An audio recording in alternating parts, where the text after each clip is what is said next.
Bakit okay ang maging V-Mobile Load Extreme Techno user? Dahil sa Pilipinas, 60 million ang subscribers sa iba-ibang network. At may average na 9 million texts per day ang nasisend. Kaya nga patok ang loading business. Paano ba kaya kung universal loading system ang gamit mo? Kapag Load Extreme Techno user ka, makakakuha ka ng 10 to 14% discount sa mga products na practical ng kinukonsumo ng Pinoy sa araw-araw. Isipin mo na lang. Sa pamilya niyo pa lang, nagpapaload si tatay ng 300 pesos sa TM cellphone niya. Si nanay, 200 pesos sa Smart. Si ate, 300 pesos sa Talk and Text. Si kuya, 300 sa Globe. Si bunso, 100 sa Sun. Sa isang linggo, 168 na ang savings mo. Sa isang buwan, 672. Ito na ang natipid nyo.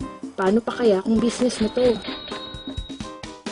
Sa V-Mobile Load Extreme, sakop na ng business mo ang Globe, Sun, Smart, Talk and Text, Red at TM prepaid products.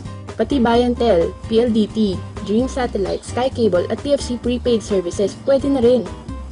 Pati nga mga prepaid internet load gaya ng Blast, ISP, Smart Bro, Sun Broadband at PLDT Vibe. At kung may internet shop ka pa, kaya mo na rin mag-load ng internet games gaya ng Amped, Level Up, Garena at marami pang iba. Lahat ng ito kaya mong gawin gamit ang existing cellphone at SIM mo sa Load Extreme. Sa traditional loading system, kakailanganin ng 3 cellphone, 3 SIM, at 3 load wallet. Pero sa Load Extreme, sa halagang 250 pesos, kahit anong network at services, pwede! At dahil wala kang physical inventory na hawak, hindi ka pa mananakawan. At kung mawala man ang cellphone mo, hindi mawawala ang puhunan mo, dahil wala sa cellphone ang puhunan mo. So anong pipiliin mo? Ang traditional system o ang Load Extreme? Maging Load Extreme Techno user na!